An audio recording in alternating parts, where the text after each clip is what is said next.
Mesdames et messieurs, bonsoir. Il vient d'être 18h passé de 15 minutes dans le studio Kalangou. Bienvenue à tous dans le forum de la presse, notre émission de décryptage de l'actualité de la semaine qui s'achève, et ce avec les confrères des médias de Niamey. Dans ce numéro, nous allons tout d'abord parler du plan de développement économique et social PDS 2022-2026 du Niger, qui était au centre des échanges en début de semaine à Paris, en France. Plusieurs annonces ont été faites en faveur du Niger. Ensuite, nous aborderons la question de la hausse des prix des produits de première nécessité qui est constatée ces jours-ci sur les marchés au Niger. Dans ce forum, nous verrons également les actions entreprises au Niger à l'occasion des 16 jours d'activisme contre les violences faites aux femmes débuté le 25 novembre et qui se poursuit jusqu'au 10 décembre prochain. Enfin, du sport avec la Coupe du Monde qui se poursuit au Qatar. Aujourd'hui, le Maroc est le seul pays africain en l'INSA. Et pour discuter, j'ai le plaisir de recevoir dans ce studio Elhaj Mohamedou Suleiman. Il est le directeur de publication du journal Niger Inter. Bonsoir. Bonsoir Nafisa. Ousseini Issa, journaliste indépendant, bonsoir. Bonsoir. Yegare Amadou, journaliste au quotidien La Nation et Mouria. Bonsoir. Oui, bonsoir. Je suis Nafisa Adam Sirfo à la modération.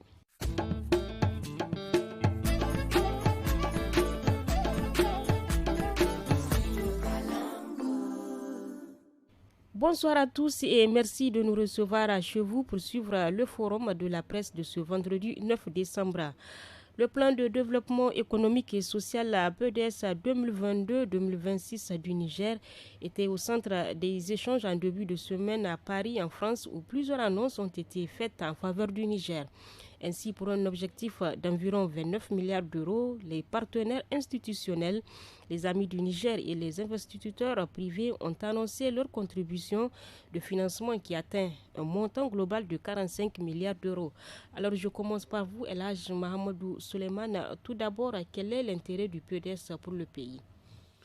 Merci bien, Nafis. Selon le gouvernement, l'objectif, ou les objectifs en tout cas assignés au PDS, il s'agit donc de revaloriser le capital humain, transformer donc l'économie. Et comme vous le savez, il y a eu beaucoup de réformes donc économiques. Et vous savez, le PDS a commencé depuis 2012. Il y avait le 2012-2016. Il y a eu la phase 2017-2021. Et maintenant, on est à la phase 3, donc 2022-2026. Ici, il faut quand même noter la stabilité qui est quand même un des facteurs qui a beaucoup joué. La stabilité, c'est-à-dire la stabilité politique, institutionnelle, en tout cas, le pays, malgré les chocs, comme tout le monde l'a constaté, et quand vous entendez les partenaires, effectivement, le Niger, en tout cas, avait comme atout de pouvoir, malgré donc l'insécurité, ces chocs-là, en tout cas, que le pays a connu, il est arrivé quand même à garantir une certaine stabilité. Et la stabilité, comme vous le savez, c'était la parenthèse Salou Joubo, le président avait quand même aussi fait ce demande. C'est très important pour un pays. Vous allez voir les pays qui ont le coup d'État, ils les remettent en cause, ils vont un retard qui va se rester des années après. Donc pour revenir vous voulez dire que cette stabilité est l'un des facteurs qui a valu au Niger cet exploit en matière de levée de fonds. Les partenaires, que ce soit donc, les barres de fonds, en tout cas le monde privé, ils sont très vigilants, ils ne peuvent pas investir là où il y a l'instabilité. Donc c'est un facteur important qui a donc beaucoup joué. Mais je constate que le gouvernement aussi a dit clairement que le PDS sera financé à 45% donc, par les ressources de l'État. On pourrait observer qu'effectivement, que ça, en tout cas, on a donné une marge importante donc, en tout cas aux partenaires, que ce soit donc multilatéral, en tout cas, ou bien privé. Oui. Donc, j'ai suivi le ministre du plan. Il disait que avec nos ressources pétrolières, en tout cas, donc, ils peuvent aller au-delà de ce qui a été fait. Oui. Donc, vous voyez, en fait, ça, je pense que fondamentalement, quand on considère justement ces ressources donc pétrolières et bien d'autres, on pourrait penser que le pays pourrait véritablement avoir plus d'ambition que de compter sur... Parce que, bon, le débat est le suivant. Donc, on pense que l'aide des partenaires au développement, ou bien du secteur privé, est-ce vraiment un don? Oui, Donc, ça. une partie, effectivement, pourrait être un don, mais l'autre partie, c'est des Mais est-ce crédits. que le pays a besoin de toute cette aide-là pour son développement? Je disais tout à l'heure, en tout cas dans la logique du gouvernement, j'ai dit nous sommes à la 3e phase. En tout cas, si le gouvernement donc, a pu assurer donc, la stabilité dans la gestion de l'État donc, ces dernières années, en tout cas, c'est dû effectivement à ce financement. Parce que tout simplement, il faut quand même l'admettre, le Niger, on ne fait plus... Il n'est plus question en tout cas de retard dans le paiement en tout cas de ses obligations. Donc, quand je parle d'obligations, le monde du travail aujourd'hui il ne va plus en grève pour des questions de salaire. On me dira qu'effectivement le pays est quand même plus riche qu'avant. Mais moi je pense que de mon point de vue, c'est une très bonne chose. On a vu donc un objectif de, vous l'avez dit, de 29 milliards. On a pu mobiliser 46 milliards. À l'époque, c'était 23 milliards. Donc, l'année 2017-2022, il y a effectivement une action où on avait mobilisé plus que ce qu'on attendait. Mais tout cela, c'est très important. Quand on parle de ces chiffres-là faramineux, mais le plus important, à mon sens, c'est d'abord la gouvernance. Que effectivement une des leçons en tout cas dans ce pays, c'est de considérer que c'est moins qui sont mobilisés. Il faut plus de vigilance. En tout cas, on pense que le temps donné par le président Bazoum à son arrivée au pouvoir, à savoir que tolérance zéro pour l'impunité et la corruption. Donc il va falloir en tout cas, améliorer la gouvernance parce que sans quoi on risque effectivement de voir ce chiffre-là, parce que vous savez aussi la difficulté au niveau économique, c'est que la croissance ne n'entend pas. Vous voyez, par exemple, on va parler d'ici 2023 à 10%, donc la croissance à 2 chiffres. Mais souvent, les Nigériens, en tout cas, par exemple, toute la gouvernance de régulièrement de croissance, mais les gens disent qu'ils ne sentent pas ça dans le vécu quotidien. On espère bien. Je pense que c'est ça, en tout cas, de mon point de vue. Le défi majeur, c'est d'abord la gouvernance. C'est la gouvernance. Alors vous, Ousseini, toutes ces annonces, cette levée de fonds d'environ 29 milliards d'euros, qu'est-ce que vous pensez vraiment de toutes ces annonces? Bon, mais j'ai eu la chance d'assister à Paris, le premier PDS avec Cissé, n'est-ce pas? On est en train de parler d'annonces. Et dans ce genre de réunions, c'est toujours les mêmes partenaires, Banque mondiale, BAD, FMI, et comment on appelle Club de Paris, et plus d'autres partenaires du secteur, comment dirais-je, privé. Ben, quand ils viennent, ils vont voir ce que le Niger expose, qu'est-ce que le Niger a à vendre, n'est-ce pas? Et en fonction de ça, c'est les mêmes acteurs, hein, il ne faut pas se faire d'illusions. Il n'y a pas de nouveaux acteurs qui vont venir de 2011 à aujourd'hui. C'est les mêmes acteurs qui sont, bien sûr. C'est eux qui viennent, qui disent, bon, on fait les projections, on fait des exposés, on fait, comme on avait dit. Après, chacun s'engage en disant, je vais donner tel montant ou je m'engage à apporter un financement sur tel montant. N'est-ce pas? Le problème n'est pas là. Quand les gens annoncent ces partenaires-là, ce n'est pas qu'ils vont prendre l'argent directement donné au pays. Non. Il faut bien se le dire parce que les gens oublient souvent qu'en donnant l'argent, ils ont une vision par rapport à les types d'intervention. Ils ont des canevas pour pouvoir débloquer. Et moi, j'ai posé la question à la fin du PDS 2012 à Cissé. Et c'est là le défi va se poser. Il faut avoir des cadres capables de pouvoir concevoir des programmes et des projets bancables par ces partenaires-là. Tant que ce n'est pas fait, la période va s'écouler. Rien ne va rentrer. Malheureusement, nous sommes confrontés à cette situation dans ce pays. Il ne faut pas se voiler la face. On a de plus en plus moins de cadres concepteurs capables de monter des projets. Je ne sais pas pourquoi au nom de la politique comment l'État doit s'y prendre? Mais moi, j'ai posé la question à Cissé parce que je causais avec des gens. À l'époque, quand je causais avec des partenaires. Ils ont dit non, la difficulté de ce pays, c'est que les cadres de conception qui sont capables de monter, parce que le tout n'est pas de venir faire un discours. Le partenaire, voilà, il faut savoir sa vision en termes d'intervention, voilà dans quel secteur moi je vais aller. Et voilà aussi les mécanismes qu'il faut respecter, que moi j'impose. Si vous ne respectez pas, moi je ne vais pas vous donner mon argent. Alors, si on n'a pas mis tous ces dispositifs-là en place, alors tout à l'heure, Gary vient de dire quelque chose de pertinent. On n'a pas fait le bilan de 2016. Oui. On n'a pas fait le bilan de 2021. On entame celui de 2022. On vient, parce que normalement, il aurait fallu faire ce bilan-là. Dit en termes, parce que même les partenaires, ça les intéresse. En termes de besoins pour savoir où on devrait mettre l'accent. Les partenaires, ça les intéresse. Pourquoi? Quand on vous annonce tel montant, en fin de cycle, vous constatez qu'ils n'ont même pas été capables de débloquer le tiers de ce que vous avez engagé. Mais la prochaine fois, bien évidemment, ils vont faire des annonces fantaisistes et tout, et les gens vont acclamer. Mais en fin de compte, il n'y a pas grand-chose parce que les gens n'ont pas fait le travail requis. Le temps passe vite. Et tous ces financements-là tombent à l'eau. Peut-être qu'il y aura juste quelques miettes qui vont venir. Et ça fait que moi, j'ai dit, l'exercice est bien. Le gouvernement doit revoir donc, oui. Oui, on doit revoir et on doit renforcer les compétences de ça. Parce que des planificateurs, il faut en avoir. Mais malheureusement, il n'y a plus beaucoup de planificateurs dans ce pays. À l'époque, c'était les plans quinquennaux sous Kounché. On dit de telle période à telle période, on va atteindre telle croissance, on va atteindre tel machin. Et enfin, en fin de parcours, on présente qu'est-ce qui a marché, qu'est-ce qui n'a pas marché. Pourquoi ça n'a pas marché? Comment on peut faire pour améliorer prochainement?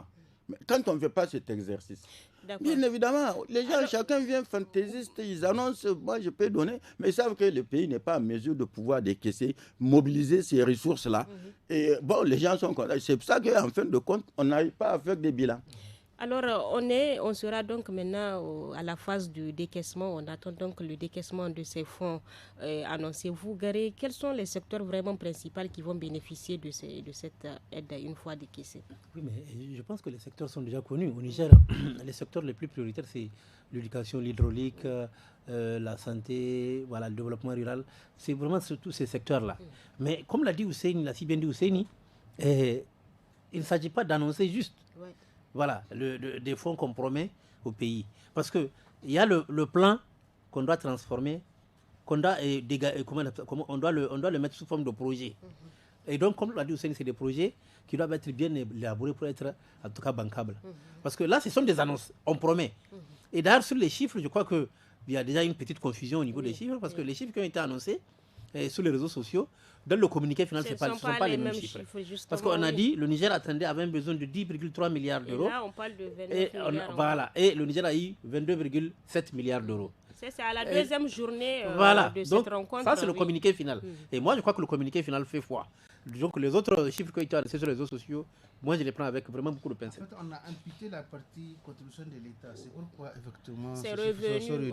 Voilà, donc, on a imputé la partie de l'État. Donc, vraiment, c'est ça. C'est important que les gens puissent le savoir. C'est vraiment 22 milliards que le Niger a eu. Mais enfin, le Niger attendait 10 milliards, il a eu 22. Ça veut dire qu'il y a une planification qui a été faite sur 10 milliards. Maintenant, on a 22 milliards. On a eu plus. Et donc, ce que Hussein dit là est extrêmement important. Comment créer des projets de développement qui puissent consommer ces fonds-là? Voilà tout le défi.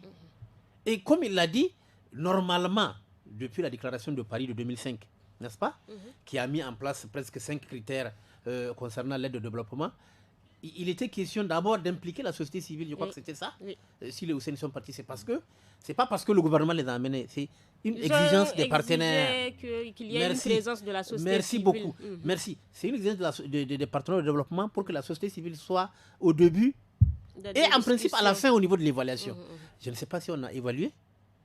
Et là, c'est pourquoi je vous dis, moi je critique les bailleurs de fonds pour un peu leur légèreté. Parce que c'est eux qui ont exigé qu'après un plan, qu'on puisse faire l'évaluation pour voir ce qui a marché, comme l'a dit Hussein, ce qui n'a pas marché, et corriger. Je ne sais pas si ça a été fait. En tout cas, même si ça a été fait, ça n'a pas été annoncé. Donc, je crois qu'il faut faire cela. Et en fonction de cela, vous dégagez des fonds. Maintenant, vraiment, c'est un défi qu'on lance au Niger et au planificateur. Déjà, on dit qu'au Niger, nous ne sommes pas capables de consommer des crédits. Oui, alors c'est un grand... Non, en fait, vous savez, nous sommes méchants, mais c'est un pays malheureux. C'est-à-dire, c'est au Niger, on vous donne 1 million pour faire un projet. Toi, tu considères que... Non, tu considères que quand tu fais de l'économie, oui, tu as fait du bien. mais non, quand tu dis au bailleur de fonds, je veux 1 million pour faire ça, s'il te donne 1 million, ne lui ramène pas de l'argent. Il faut justifier. Ah oui, mais sinon, il ne te donne plus. Parce que demain, tu vas demander 1 million. Il dit, ah non, tu n'as pas besoin de 1 million. Celui qui dit pourquoi, il dit, mais tu as demandé 1 million, je t'ai donné 1 million. Tu es parti, tu as dépensé 700 000, tu m'as ramené 300 000. Toi, tu penses que tu fais de l'économie. Ils n'ont rien compris, en fait. Ils n'ont rien compris. Et ils continuent à partir. C'est pourquoi vous allez voir, il y a des opportunités de financement qui sont là, qui pourrissent dans les tiroirs. Ceux qui sont capables de consommer ces crédits-là, les ONG, la société civile qui a des projets, elle n'arrive pas à avoir des fonds pour des projets. Rapidement, nous allons clôturer ce sujet. Donc, je vais rajouter un exemple concret que moi j'ai connu ici. Projet Santé 2, 44 milliards. On n'a pas été en mesure de consommer, je ne sais pas, c'était sur 3-4 ans. On n'a pas été. Le restant de fonds ont été déversés sur le Burkina Faso. Malheureusement. Bon, alors. Mais c'est pas malheureux ça. Rapidement, El Hadj Suleiman, vous, quelles sont vos recommandations, propositions? Comment l'État peut mettre en œuvre ce PDS 2022-2026 après décaissement? Plutôt un constat. Vous voyez, par exemple, j'ai dit c'est la troisième phase depuis 2012. Et malgré tous ces chiffres annoncés, n'empêche qu'on constate des problèmes de bourse, des questions vraiment élémentaires, mais faisant quand même des priorités. Donc, moi, je me dis qu'avec, comme l'a dit le ministre du Plan, le pétrole qui va en tout cas bientôt, on espère bien que la situation va s'améliorer. Donc, le pays, quand le pays en tout cas s'enrichit, il faut que les citoyens le sentent. J'ai apprécié ce matin quand j'ai suivi le président Talon. Franchement, j'ai senti que véritablement, voilà, des mesures, en tout cas concrètes qui ont été prises. Ce n'est pas du discours. Il est venu dire aux gens, bon voilà, on augmente les salaires à toutes les catégories de travailleurs.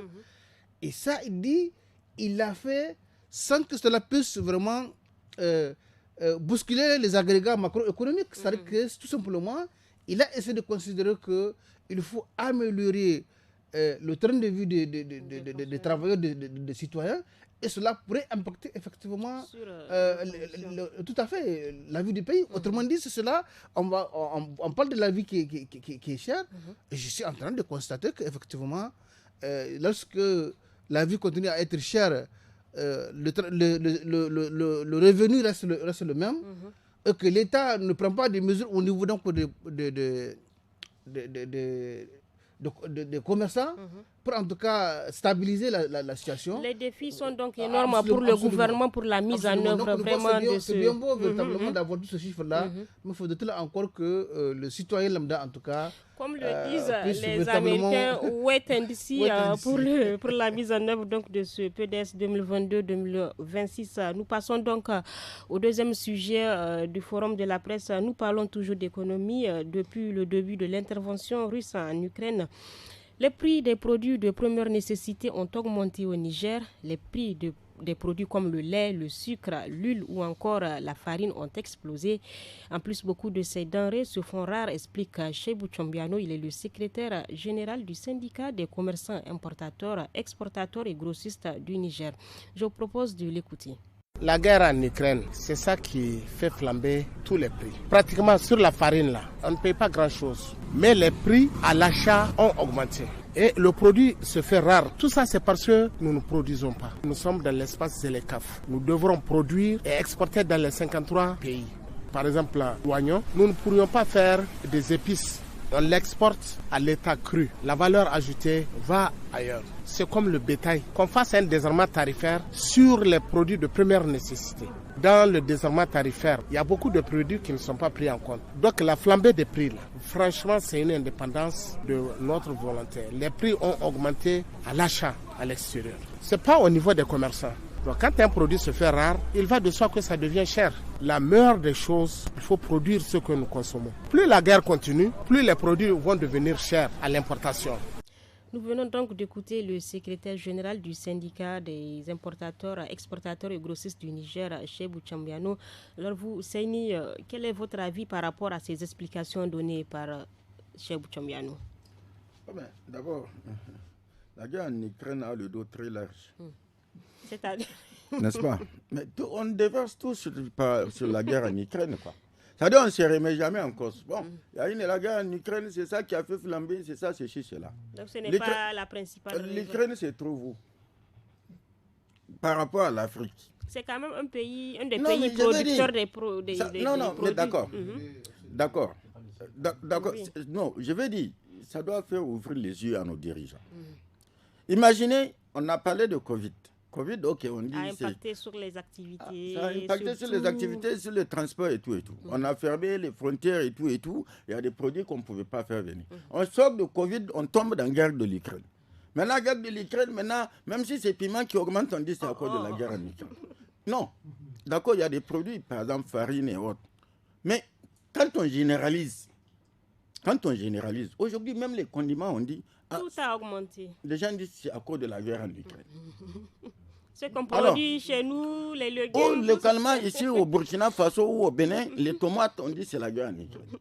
Alors, c'est pour ça que j'ai dit la guerre en Ukraine a le dos vraiment large. Mais je veux dire, ça doit amener les gens à prendre conscience. Si tu ne dois pas te contenter, te reposer sur quelqu'un. Si tout ce que nous consommons depuis toutes ces années-là, c'est à cause parce que l'Ukraine était... Moi, je dis c'est malheureux. C'est malheureux pour nous.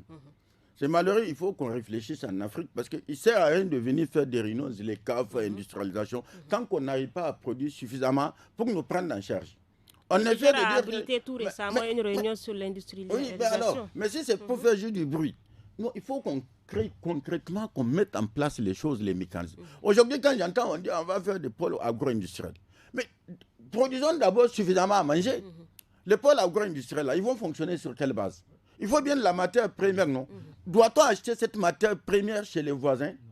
Pour gagner quoi? Il y a déjà le coût de l'énergie qui va impacter sur les produits. Maintenant, si on doit la matière première même, on doit l'acheter chez les pays voisins, ça va être très compliqué. Il a évoqué l'aspect de consommons local. Mais consommons local, les gens font du bruit seulement. Consommons local.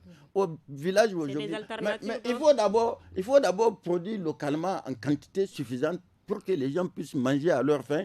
Maintenant, l'excédent là, c'est ça qu'on va transformer pour pouvoir amener ailleurs. On dit on a tel million de bétail sur pied. On n'arrive pas à faire des conserves.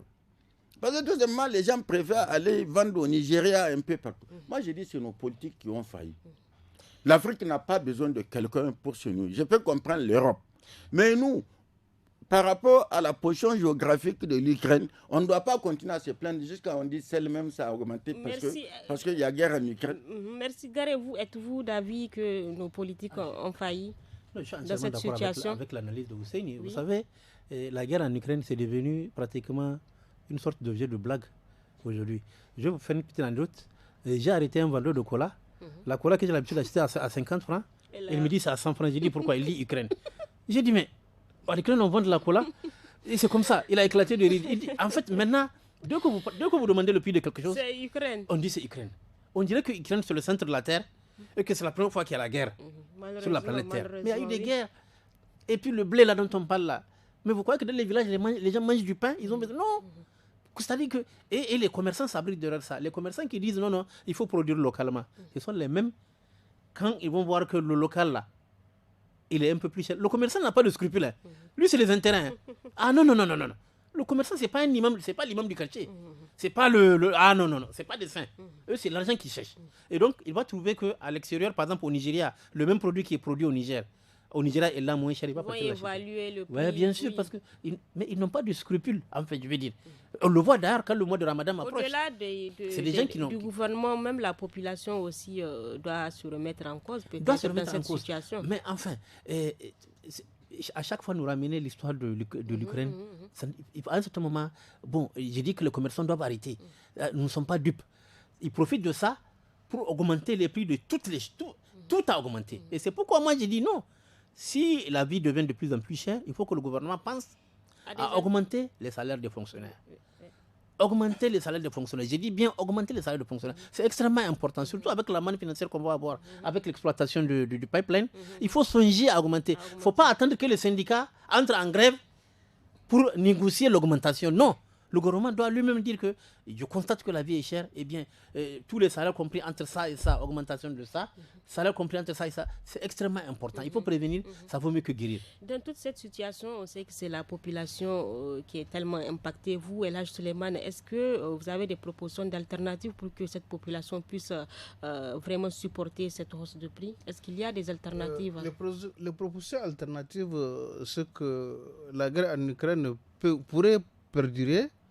Donc, vraiment, c'est que peut-être que l'espoir, effectivement, dans le discours, en plus justement des ressources pétrolières, c'est que le programme du président, en tout cas en exercice, voudrait investir aussi de l'agriculture. C'est comme un scandale. Ici au Niger, nous sommes en matière de la production animale, par exemple, vous voyez. La viande et le lait, mais tout simplement, il n'y a pas de moyen de transformer les populations, les éleveurs, à défaut de pouvoir donc, transformer le lait, c'est vraiment gaspillé. Donc, c'est tout simplement agir sur deux volets, en tout cas pour le moyen et long terme, justement, l'agriculture et notre élevage. C'est-à-dire que si nous produisons suffisamment de lait, on peut se passer de lait importé.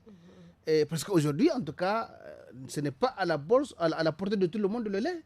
Puisque lorsque vous voyez de la façon, en un an, en tout cas, la boîte de lait, vraiment son prix a explosé. Tout a augmenté. Donc, tout simplement, l'alternative, c'est d'abord les productions effectivement locales. Et aujourd'hui, je vois la tendance, effectivement, il faut que les gens qui ont vraiment les moyens puissent effectivement produire. Qu'il y ait beaucoup de producteurs, parce que j'ai vu la tendance, aujourd'hui, il y a des cadres membres de l'administration aujourd'hui qui produisent, et c'est eux qui fournissent, par exemple, les marchés. Si effectivement cet effet contagieux, en tout cas, beaucoup de gens qui ont les moyens, même au niveau donc en tout cas au niveau donc domestique, les gens produisent en tout cas des choses. L'accent doit être mis autrement dit, ne plus compter vraiment sur 100% sur le marché. Donc tout est possible. Donc autrement dit, l'alternative, c'est d'abord en tout cas au niveau national, en tout cas que l'État puisse en tout cas encourager, donc parce que vous voyez aujourd'hui c'est que dommage, notre agriculture continue à être vraiment archaïque comme vous voyez, et dans ces conditions on ne peut pas espérer nourrir les Nigériens. Vivement donc le changement de cette situation pour vraiment alléger les souffrances des populations. Nous passons au troisième sujet du forum de la presse. Débuté le 25 novembre passé, la campagne des 16 jours d'activisme contre les violences faites aux femmes se poursuit. C'est une initiative des Nations Unies pour prévenir et éliminer les violences liées au genre. Gary Amadou, qu'est-ce que vous pensez de cette initiative des Nations Unies? Ces jours d'activisme-là, c'est extrêmement important, même si il faut quand même relativiser. Les violences faites aux femmes au Niger, c'est pas comme en Europe. C'est-à-dire que si vous voyez les chiffres en France, le nombre de femmes tuées par leur mari, c'est des centaines. Au Niger, une année, vous allez trouver peut-être un cas ou deux cas. Ici au Niger. Voilà, donc il faut relativiser. Mais au vrai que du Niger, peut-être qu'il y a des cas qui ne sont pas déclarés. Non, c'est-à-dire il faut relativiser. C'est-à-dire, nous ici encore ça va. C'est-à-dire que, heureusement que nous sommes un pays musulman et l'islam demande que les deux conjoints se respectent mutuellement. Le respect à la femme est total. Et donc, il y a des cas extrêmement isolés. Bien sûr, peut-être la violence qu'on peut dénoncer, c'est les jeunes filles qu'on marie à un âge précoce. Voilà. On peut considérer ça comme une violence. C'est peut-être ça le problème. L'excision, peut-être, ça peut être aussi une violence. C'est peut-être ça. Et même ça, c'est en train de disparaître. Il y a certaines femmes qui subissent aussi des violences physiques dans leur foyer. Ça aussi, c'est la plus grande violence. Vous savez, oui, il y a des violences physiques. C'est vrai, il y a des violences physiques. N'est-ce pas? Comme dans tous les pays du monde, c'est pas un truc. Mais pour moi, la violence que je trouve insupportable, c'est pas la violence physique en elle-même. Elle est à condamner. Mais c'est surtout les violences physiques à la jeune fille, l'excision, le mariage forcé, les viols, etc. Tout ça, là, c'est des choses... Comment faire face vraiment, comment lutter contre toutes ces formes de violence? Mais c'est difficile. Peut-être en pénalisant ces genres de comportements. Mais comment pouvez-vous condamner un mari qui, excusez-moi, je ne veux pas choquer les gens, pas violente, mais qui réprimande sa femme? Oui. Vous comprenez? C'est une forme de voilà. Parce que non mais on parle de violence, on parle de violence faite aux femmes. Oui. Mais même vous cognez des maris. Mais, les hommes aussi sont victimes de violence.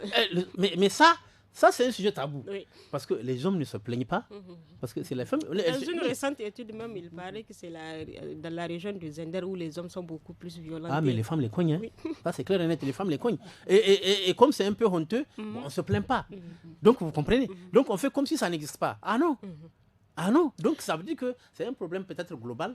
Et je ne sais pas comment le régler, mais parce que tant que deux personnes vivent ensemble, il y a toujours des points de friction. Oui. Maintenant, que ça n'arrive pas à la violence, c'est tout. Que les gens puissent, même s'il y a la violence verbale, au moins que les gens puissent échanger sans venir au coup, quoi. Justement, ici au Niger, plusieurs structures qui militent pour les droits des femmes organisent des séances de sensibilisation, des formations à l'occasion de ces 16 jours d'activisme. Vous, Ousseini, est-ce que vous pensez que cela est suffisant pour lutter contre ces VBG à l'endroit des femmes? Bon, d'abord, vous savez, c'est de l'autre côté qui c'est arrivé, quoi. Ça dit, n'est-ce pas?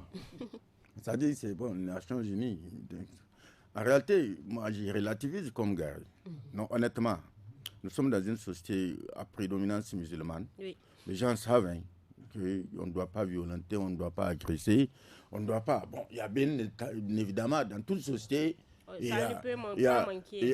mais l'ampleur qu'on veut donner au phénomène dans notre pays, moi je dis l'ampleur est moindre, oui. N'est-ce pas? Comme l'a dit Gary, oui. Non, bien sûr, l'ampleur est moindre. Ce n'est pas comme ce qui se passe où la personne peut prendre une arme pour flinguer sa femme et puis les enfants et tout. Ou bien, ici, bon, tout le monde ne peut pas être, comment dirais-je, correct et tout. Mais, quelque part, comme il l'a dit encore, c'est qu'il y a les femmes aussi qui sont souvent à l'origine de ces violences. Il ne faut pas se voiler la face. Par exemple, le mari te donne la popote pour la semaine. Tu vas, tu mets ça dans le foyer. Et il n'y a pas de repas.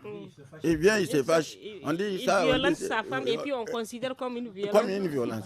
Qui a violenté qui dans cette affaire? Qui a violenté qui? Et tu es obligé encore d'aller. Les responsabilités doivent être non, situées. Donc mais moi, j'ai donné pour la semaine. Oui. En principe, avant le début de la semaine suivante, on ne doit pas me demander. On vient me dit non, il n'y a rien. Mais alors, ça suscite quelle réaction chez l'homme? Alors que tu as planifié pour ne pas te retrouver dans une difficulté de cette nature. Voilà, moi j'ai dit il faut partager la poire en deux. Certes, il y a des violences, mais de la manière dont on veut montrer les choses, moi je considère que il faut relativiser les choses. Alors, bien que la situation ne soit pas si alarmante selon Ousseini, vous, El Hadj Suleiman, sur quoi mettre l'accent pour éliminer toute forme de violence à l'égard de la femme? Il faut surtout mettre l'accent sur l'éducation. L'éducation où tout à l'heure Gary et Ousseini parlent de la version, de la vision un peu religieuse. Vous savez, par exemple, les gens abusent souvent, on dit, le Coran a dit de frapper une femme. Mais quand les marabouts vont te faire l'interprétation, frapper là, c'est vraiment... Juste un truc comme ça, tu vois, vraiment. Mais le plus important, comme un prédicateur, il défie les fidèles quand il prêche, il dit, le prophète n'a jamais frappé une femme et il en a fait plusieurs. Toi, tu dis que tu suis le prophète, comment tu justifies que tu vas frapper ta compagne? Donc, je pense qu'il faut agir sur l'éducation. Effectivement, il y a des choses qui relèvent de notre...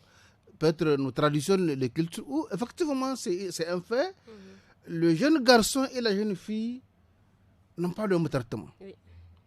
Et lorsqu'effectivement le garçon est éduqué dans une condition il pense que c'est une supériorité, ça ce n'est pas bien. C'est tout simplement différence de genre. Donc effectivement on se rend compte que même dans le traitement fait par les parents aux enfants. Cela est considéré comme déjà une violence souvent, de base. bon, c'est quand même, souvent ça arrive, peut-être dans la société aujourd'hui moderne, on commence à voir que, puisqu'à partir du moment où les filles font montre de génie aussi, plus que certains garçons. Mais avant, dans les sociétés traditionnelles où véritablement le garçon c'est d'abord le champ, donc les garçons sont mieux traités que les filles. Et cela fait penser au jeune garçon qu'il est supérieur à sa sœur. Dans tous les cas, ça rappelle qu'il y a des sociétés où on enterrait vivantes les filles. Ça existait dans l'histoire de l'humanité. Oui. Donc le plus important, il faut respecter donc vraiment l'équilibre aussi. Parce que, comme ils l'ont dit, effectivement, souvent la violence, elle est féminine, elle est faite sur l'homme. Mais tout simplement, selon son éducation de la société, aujourd'hui, quand tu vois ma femme me frappe, mais on va te postuler, on va te corriger, parce que tu es indigne. Vous voyez un peu ce que je veux. Donc, moi, ce que j'ai dit, faisons attention. J'ai vécu dans une société, en tout cas occidentale, où vraiment, si on y prend garde, si on suit cette logique-là, demain, on va créer des ONG pour défendre l'homme, parce que tout simplement, la femme va effectivement imposer ses droits. Mais est-ce que vous pensez même que toutes ces ONG qui militent pour ces droits des femmes font beaucoup dans cette lutte-là? Elles font beaucoup, mais surtout, j'ai comme l'impression qu'elles visent un peu le fonds qui est destiné à consommer ce fonds-là que véritablement l'esprit de la réalité. La réalité, c'est que, je pense, comme je l'ai dit, faisait un effort pour éduquer, sensibiliser, mais la situation n'est pas aussi alarmante que les gens le pensent. Et nous avons des mécanismes, en tout cas, en principe, dans la société, des règlements de conflits. Donc, le cas où, moi, j'ai par contre vu des situations, quand vraiment, il faut me laisser dire cela, c'est que quand j'étais venu à New York, notre professeur d'anglais nous a dit dès le premier cours, faites attention à deux choses, ne touchez pas à deux choses, la femme et l'enfant dans ce pays. Et il nous a dit, mon ami intime, c'est un haïtien, un noir haïtien qui était venu, mon ami intime, il a perdu sa vie à cause justement de son épouse, une américaine comme épouse. Elle est sortie au travail, il est revenu, elle a amené quelqu'un chez lui. Il a en tout cas agi, elle a appelé la police, elle a dit qu'il a violenté. Il est parti à prison, il a perdu son boulot à vie. Donc, c'est un pays où les femmes et les enfants... Respectons l'équilibre, il faut voir ça en termes... Les femmes et les hommes ont des droits. Respecter en tout cas les droits de chacun. C'est ça qui me semble en tout cas l'équilibre pour la société. Si on essaie effectivement de privilégier, c'est vrai en tout cas lorsque le débat se pose, on a sens du même en réalité, nous avons bien compris ce qu'on appelle des situations positives.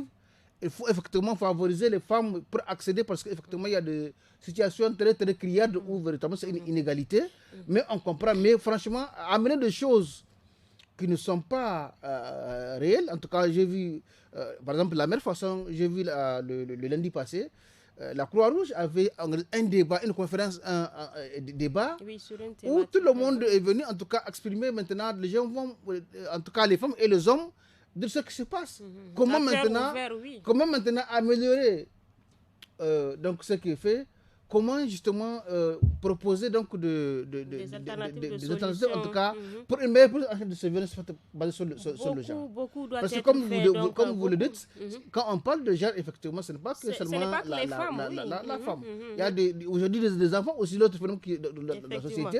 Il y a par exemple des jeunes enfants, garçons ou filles, qui sont violentés par des personnes adultes, tu vois quoi, sur la base sexuelle. Et tout ça, c'est à dénoncer. Beaucoup donc doit être fait pour l'élimination de toutes ces formes de violence à l'égard de la femme ici au Niger. Nous allons observer une petite pause avant de poursuivre.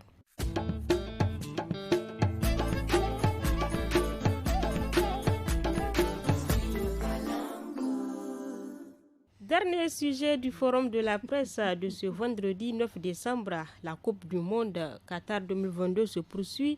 Sur les 5 pays qui ont représenté l'Afrique, seul le Maroc est toujours en lice. Garé, quelle analyse faites-vous du passage de ces pays africains à la Coupe du Monde? Vous savez, moi je n'étais pas surpris. Avant que le mondial ne débute, et puis dès les premiers matchs, moi j'avais dit à quelqu'un, on avait discuté avec lui, j'ai dit, tu sais, c'est bien joli le Cameroun, le Sénégal. J'ai dit, il ne fera rien. Il dit, ah bon, j'ai dit, oui. J'ai dit, tu été pessimiste dès le début. Dès le début, je l'ai dit. Quand le Maroc s'est qualifié, je lui ai rappelé ça. J'ai dit, je t'ai dit que c'est le Maroc qui va aller loin. J'ai dit, parce que j'ai vu le jeu du Maroc. Vous voyez? Et donc, moi, franchement, je n'étais pas surpris. Parce que le jeu du Ghana, c'est beaucoup de blagues. C'est-à-dire, on cherche à faire le beau jeu. Le Sénégal, on a l'impression que sans Sadio Mané, ça n'existe pas. Ils ont beaucoup compté. Vous comprenez? Sur Sadio Mané. Voilà. Donc, etc.